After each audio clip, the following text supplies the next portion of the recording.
Welcome to Peace Puzzles Season 2, Preparing to Negotiate Peace. I'm Katie from PILPG, and in this season, we are diving into the critical steps you should take before stepping into peace negotiations. Now, in today's episode, my colleague Nicole Carle, counsel with PILPG, will be joined by PILPG founder and president Dr. Paul R. Williams for a discussion into Paul's insights from his experiences throughout peace negotiations and assisting delegations with assigning roles for various members of their delegation. Throughout this season, you'll be hearing from me and my colleagues as we guide you through different aspects of negotiation preparation. Whether you're preparing for high-stakes talks or you're simply curious about the behind-the-scenes processes of peace negotiations, this season is packed with the tools and knowledge that you need to approach negotiations with clarity and confidence. Over to Nicole and Paul. Cole. So when looking at any successful operation, each person plays a unique and critical role.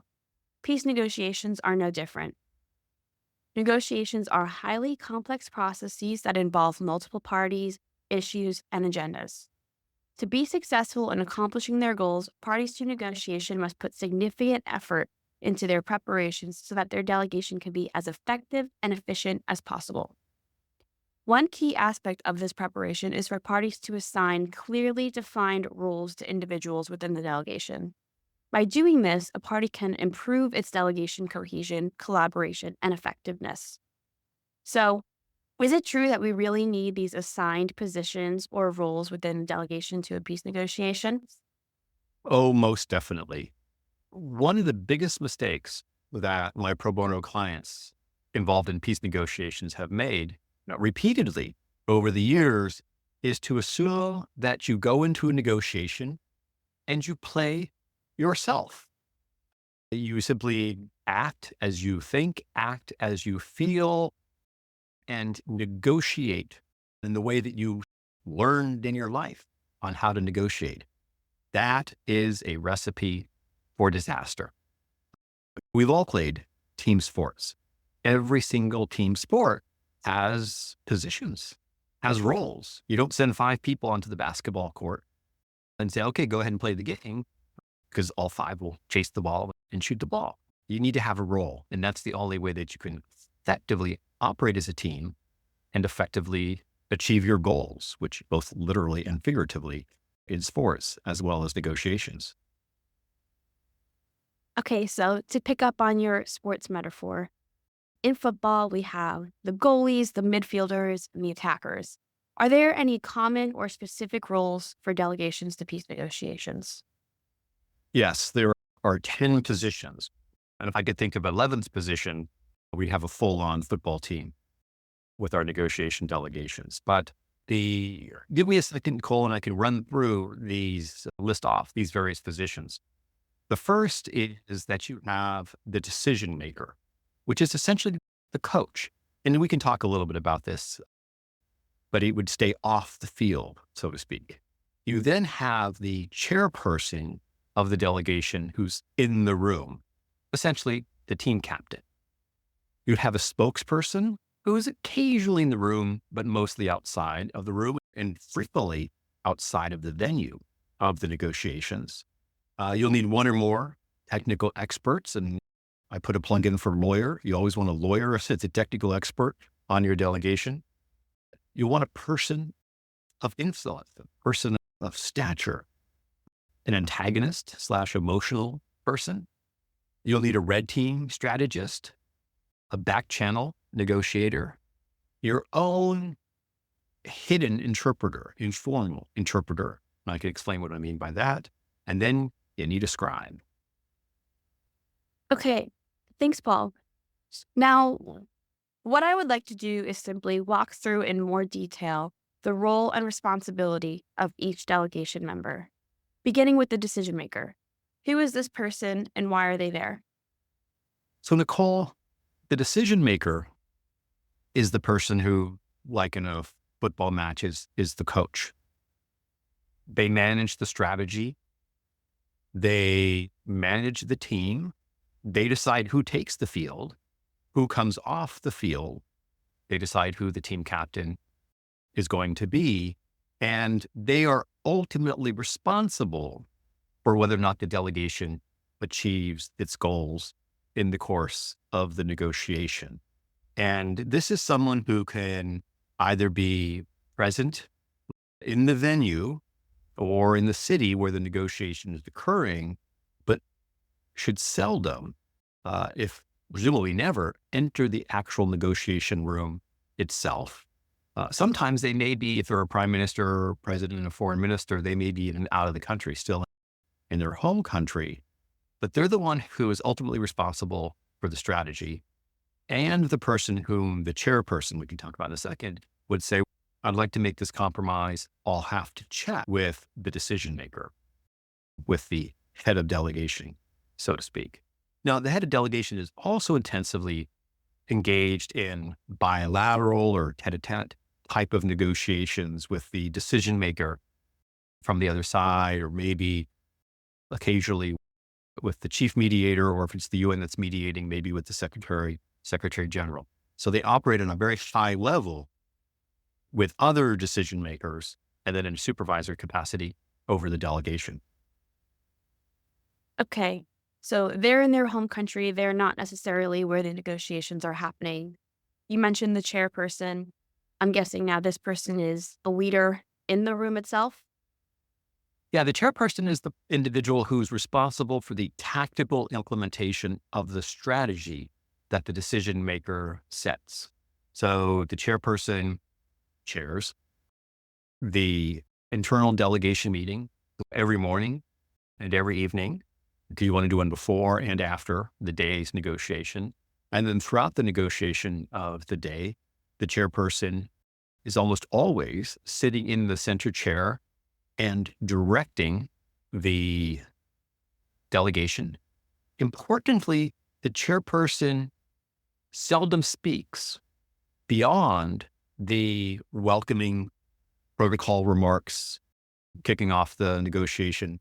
Today, we're going to make some progress on this particular topic. And then at the end, okay, that was productive. Let's do this, let's do that.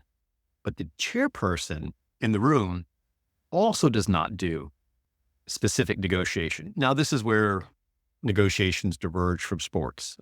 The team captain on the field is heavily engaged in the activity of the team, but in the negotiation, they're signaling who should be speaking when and why and what they should be saying.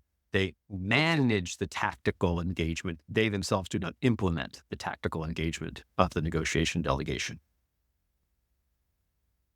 You also mentioned there being a spokesperson. Now, I'm guessing this person does a lot of talking, but can you expand on how, when, or why? Now, the spokesperson does a lot of talking outside of the room. The role of the spokesperson is to manage, manipulate, influence the media, and to basically, whenever there's a public announcement that the decision maker or the chairperson would like to go out to the media, it's the spokesperson who makes that announcement and then answers questions. The spokesperson will also sit with the media on a 24/7 basis and provide backstories, provide additional context, basically seek to win over and influence the perspective of the media, the affinity of the media for that delegation's approach. We could talk in a second about the spokesperson should be in the know about everything that's happening, but still have plausible deniability. Mistakes are going to happen. You're going to say things that are incorrect or things that have to be walked back, and the spokesperson needs to correct the record. The spokesperson can also say, look, I'll need to seek further clarification on that. And then can go back and the decision maker, the chairperson can see, yeah, no, we don't want to provide additional information, or sure, here's additional information. In terms of relationship building, we were in a negotiation in France, and our spokesperson spent literally the entire time in coffee shops.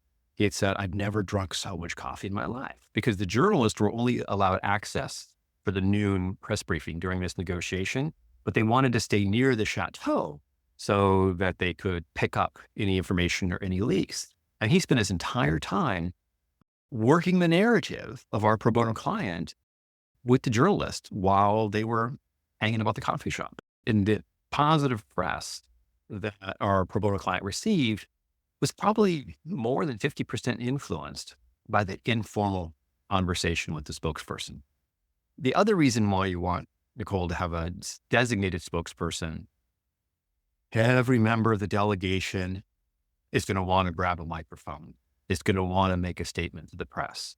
It's the rules of a delegation should be that only the spokesperson speaks to the media, but it's very difficult to enforce. But if you have an identified spokesperson, it's very easy for the media to cite that person as a spokesperson of the delegation. And then if somebody else breaks from the delegation and goes and gives a press conference or makes a statement, that's okay. But it won't be confused as the official position of the delegation because you have a publicly acknowledged and a public-facing spokesperson. I'll also mention briefly that the spokesperson, especially for non-state delegations, can effectively arrange interactions between the media and marginalized groups, victims groups, others who've suffered from atrocities committed by the opposing party. Oftentimes those individuals don't have access to the media pool, so to speak, but a spokesperson can oftentimes facilitate and amplify the voice of victims during a peace process. We did a negotiation in Geneva. Every single day, the spokesperson for the opposition delegation we were working for hosted a special media briefing in one of the auxiliary rooms outside of the UN building, where a victims group, a women's group, a youth group would share their stories about the atrocities being committed by the state that the opposition group was negotiating with. So this person seems to really be a critical interlocutor. And so thank you for sharing some of those insights when you are working with different spokespeople in different contexts. Moving closer to those who are at the negotiating table, technical experts may or may not be in the room all the time. Can you expand on this role? What kind of technical experts there may be? You mentioned lawyers. Are there others? And expand on why this person was brought to the negotiations. Yeah, Nicole, any delegation will need to have a pool of technical experts that can be deployed at any given point in time into the negotiation room. And there's only 10 roles for the delegation. There's probably 25, 26 members of a delegation, over 2 dozen, let's say over 2 dozen members of any effective delegation. And those members will oftentimes be military experts. If you're going to be negotiating a ceasefire as part of the agreement or security sector reform or demilitarization, demobilization, reintegration, you'll need military experts. Oftentimes you'll need governance experts. If you're going to be talking about, do we do parliamentary or presidential or unicameral or bicameral, or what does the transition period look like? You're going to need some political scientists, people from your delegation, from your party, so to speak, know those details. Natural resources, oil, gold, water, hugely complicated.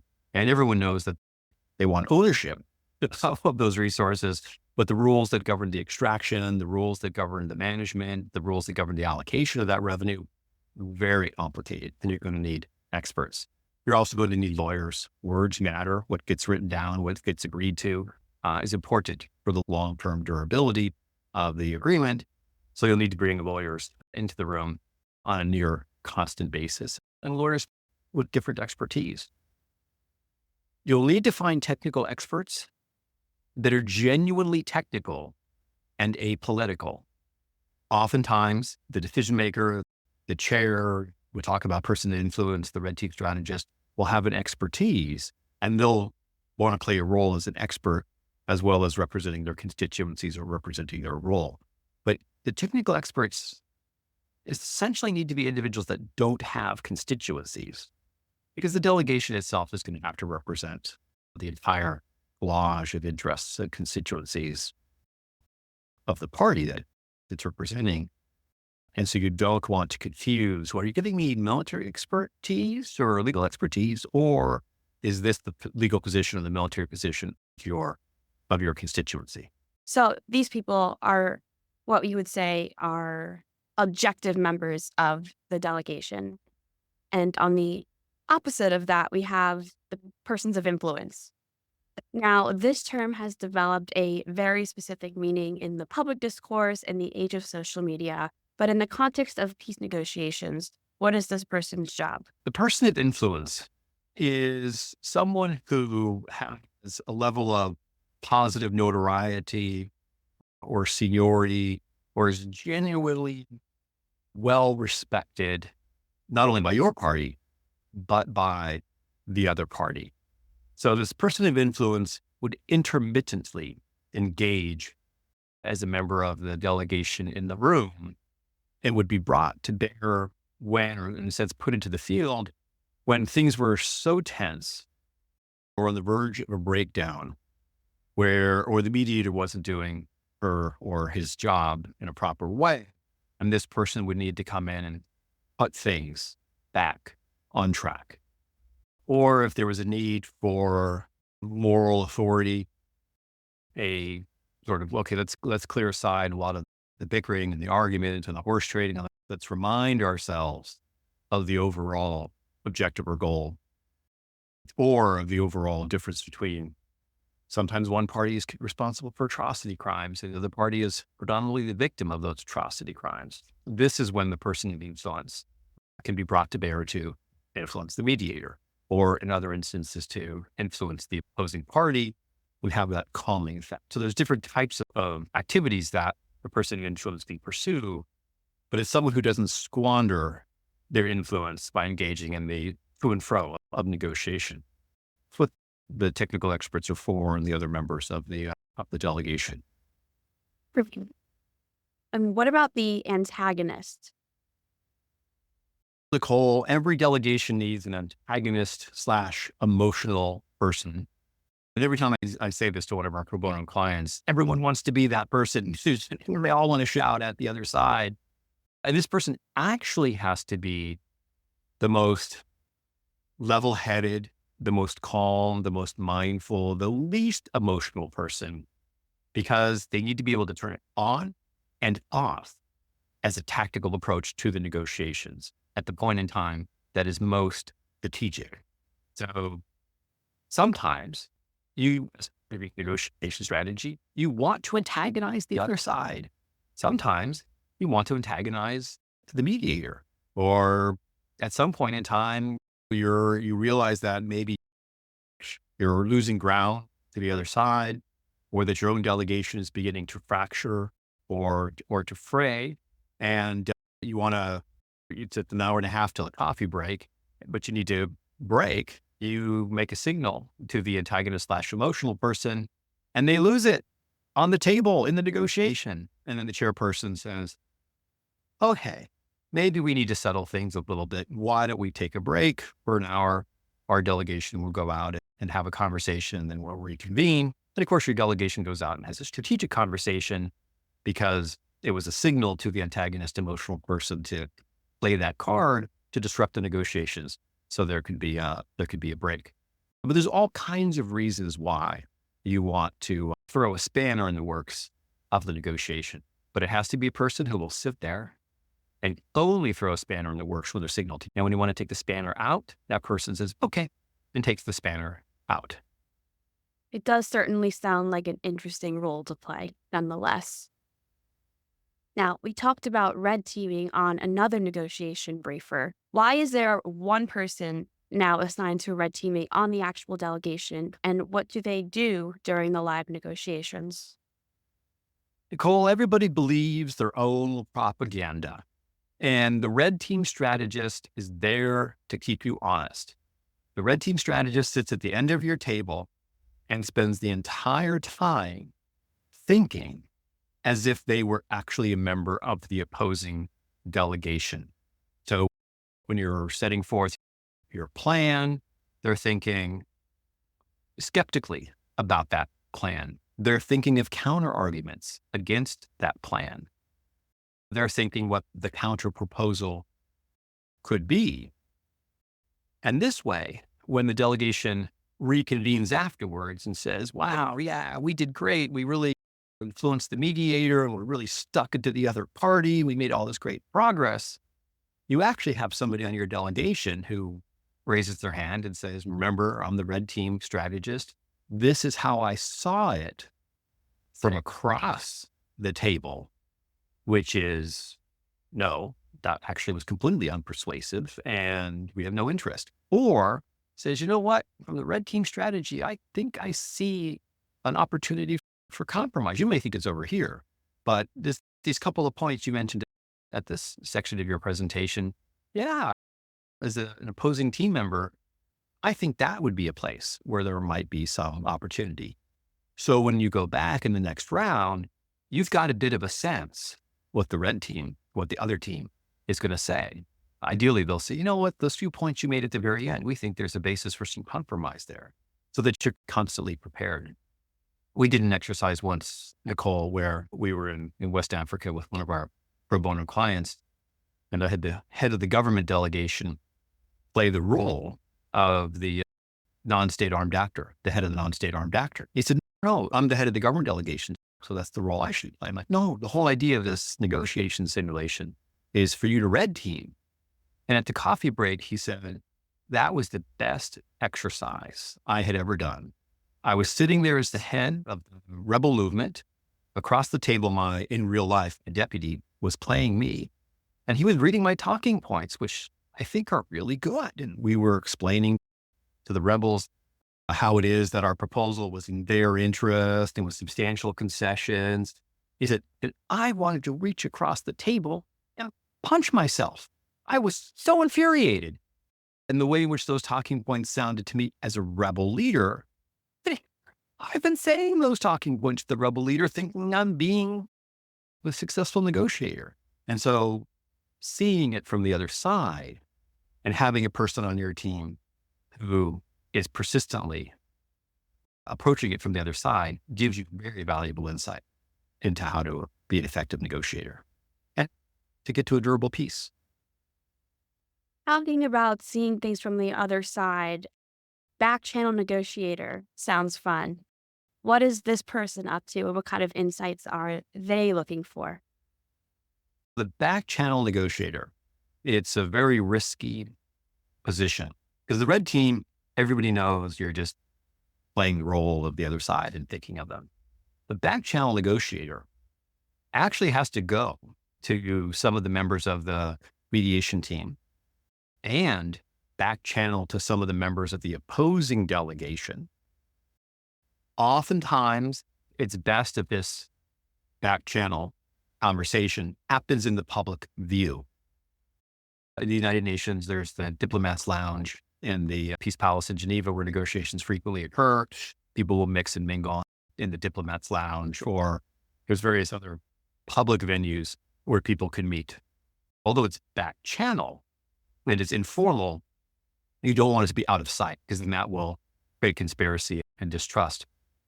Oftentimes, members of delegations and opposing delegations were friends, went to university together, were in the government together before they split off and became a self-determination movement. Sometimes they will fought on the same side against another party and then they split themselves. And so there's a personal dimension that runs parallel to the formal negotiation. So shockingly, not out of the ordinary for members of opposing delegations to have a coffee or share some time in a public space.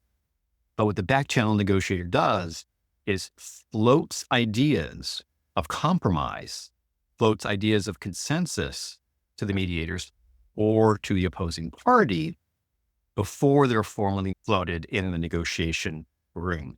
And that way, it does not appear as if a party is making concessions, because if you roll in and the chairperson says, okay, now our expert on such and such is going to put forward some positions, and these positions are concessions, the other side will sense weakness in a public environment or in an open environment to the delegation. Whereas if one friend sends to another friend, hey, think about maybe if we split it this way, instead of cutting it horizontally, cut it vertically, how would that maybe work for you?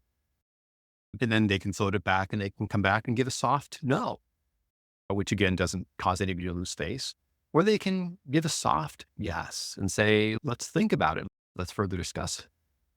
If the back channel person floats it, the other side says, yeah, I think that's a great idea.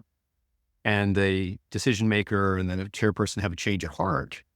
Back channel person can go and say, you know what? I thought of that idea. It turns out it wasn't such a great idea. Okay, no worries, mate. But if you're in a delegation and you put forward the number 7, and then you come back the next day and say, oh, no, I'm taking the number 7 off the table. I was just kidding. Just bad faith. And aren't you serious? And how could we trust you? But a back channel negotiator can put things on and take things off the table in a very informal, no cost basis. It is risky because everyone's going to think there's some conspiracy going on. There's some selling out going on, but you need that. You want to maximize the utility of any friendships or any relationships that exist. When I worked for the US government at a multilateral negotiation in Japan, I was assigned to go be the back channel negotiator with the representative from Argentina and the representative from Germany for various, I'd been to Argentina, I'd been to Germany, whatever, various reasons. They were both also lawyers who were heads of their delegation. And they know exactly what I was doing. When I went up to them to be their friend, they said, oh, you're my back channel negotiator from the American delegation. Yeah, you guys always do that. And my job was basically to find out what the Germans and what the Argentinians were up to in this negotiation. And they shared about 20% of what they were up to. Every morning, the American would go around the table and we'd all report back, what 20% we had picked up from our back channel folks. And so it was a very informal way of maximizing the impact of the American delegation during this negotiation. And everybody knows what's going on. It's just an additional dimension of these negotiations. Sounds like the majority of the negotiation is happening in these back channels. Very interesting to hear. But some may see as less interesting as perhaps the role of the interpreter or the scribe. But I'm hoping you're going to enlighten me and change my mind here. Starting with the interpreter, why is it important for each party or each delegation to have its own interpreter? So Nicole, each party, and this can be a dual role. This can be a role that one of the other, that it could be a technical expert or it could be one of the others. They need to have someone who's fluent in all of the languages that are at play in the negotiation. There will be formal interpreters that the mediation will bring. Each party may also have its own formal interpreter that interprets for their chairperson or for their other members of their delegation. But words matter. Spoken words matter. Written words matter. And you want someone on the delegation whose sole responsibility, I know I just said they could have other roles, but while they're not playing those other roles, their responsibility needs to be tracking the exact language that the other side is using. Often it's the same language, but oftentimes it's not the same language. Even though the Albanians, Serbs during the Kosovo negotiations use different languages, there's local dialects, local languages. But if someone's trying to signal an openness to compromise or a lack of openness to compromise, the nature of the words that they use will be very important. And trained professional interpreters will oftentimes look for the blandest, the most objective, the most widely understood word to translate, as opposed to the nuanced word.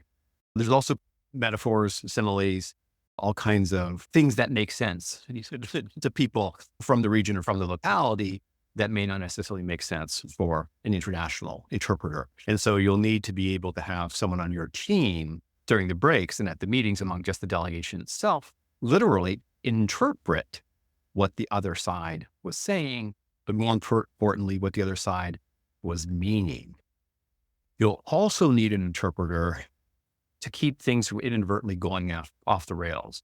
I was in one negotiation. It was the critical point in time. The U.S. Secretary of State came into the meeting and said, do we have an agreement? And one of the parties, because the Americans were part of the team that was mediating, one of the parties had said, yes, we agree on 1, 2, 3, 4. And no, we don't have number 5. And number 5 was the most important issue. Without number 5, you did not have agreement. The interpreter for the Americans said, yes, they agreed. 1, 2, 3, and 4, all great. And then stopped. And everyone started to get all positive and all excited. And it was the person who was playing the role as the interpreter on this delegation who said, excuse me, I'm sorry, Secretary of State, your interpreter failed to interpret the last point, which was no. So if we don't agree on number 5, and therefore, no, we cannot sign this agreement. And but for that person knowing it was their responsibility to intercede and to literally correct the formal interpreter, it did go off the rails, but it would have gone completely off the rails and crashed in the valley. They eventually were able to resurrect and put it back on the rails. Then how is this role different from that of the scribe? Scribe writes it all down. The scribe is someone who does the scribing for the delegation late into the evening and puts their proposal on paper. Interestingly, many cultures, they're focused on oral argument, oral history, oral negotiation. All peace agreements are written. It's oftentimes very difficult to make that bridge between an oral agreement and a written agreement. And again, Nicole, words matter. And so the scribe will draft up the position of the parties to then put before the other party. But even for that, for the delegation to see its own position. So I was involved in a negotiation, a self-determination matter, and I was the scribe, the lawyer and the scribe on this delegation. And there was a particular issue, and the parties were, the team itself, the delegation itself, the night before was preparing their proposal to put on the table, and I was typing it up. And then the chairperson said, okay, Paul, print out, show me a copy of what we've got. And there was this one provision which had 4 options. And he said, how can there be 4 options? There's us on the other side. There should only be 2 options. And I said, oh, no, all 4 of those options are from your delegation. And he's, we can't put 4 options on the table. We can only have 1. But in talking, they had all thought they reached a consensus, because things can be very fluid and very flexible when you're talking.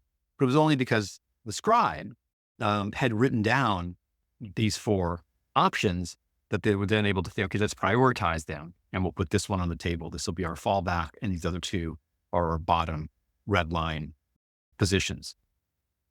It's also important because you should never underestimate the incompetence of the mediation team and their failure themselves to actually write down what is agreed upon. In more cases than I would like to remember, parties have gone into, that I've been working with, have gone into a negotiation, and the mediators did not have effective scribes. And you'll have a day of negotiating, very intense negotiation. You'll agree upon 3 or 4 things. You'll come back the next morning, and the mediator's got many things going on her or his thing. And in one instance, they came back. They said, well, we have these 3 issues that we discussed yesterday. We reached agreement on number 1, and it's going to be this. And we reached agreement on number 2, and it's going to be this. And now let's discuss number 3. And my delegation went bananas because they had actually reached agreement on number 3. And they had made concessions on number 1 and number 2 in order to get what they wanted on number 3. And the other side was ecstatic. They're like, yes, we should discuss number 3. And we need serious concessions from the other side in order to agree upon number 3. It was only because our delegation had written out, the scribe had written out literally a verbatim transcript of what happened. It's, no, excuse me, mediator, at 6:52, you had said, let's now turn to number 3. And then at 7, and then the mediator said, we did do number 3. But for the fact that our delegation had a scribe writing that down, the other side allied with the mediator and accused our delegation of bad faith. Similarly, there was another situation where the international mediator had written down the wrong compromise and had typed in the compromise what the other party was proposing, not what the parties agreed upon. It was 2 a.m. Everyone was tired. It was only because our delegation had written it down. Said, no, we didn't agree on that. That was their proposal. This was our proposal. This is what we agreed upon, something else. Splitting of the difference. Nobody wants to be the scribe. You want to be the decision maker, the chairperson, the emotional one. No one wants to sit there and write everything down, but it is one of the most important roles in the negotiation. Going back to our sports metaphor from the beginning, everybody has an important and critical role to play. So thanks for sharing a little bit about what each person does. Now, with our delegations assembled, what would you say is the one most important thing that the delegations can do to prepare for entering these negotiations?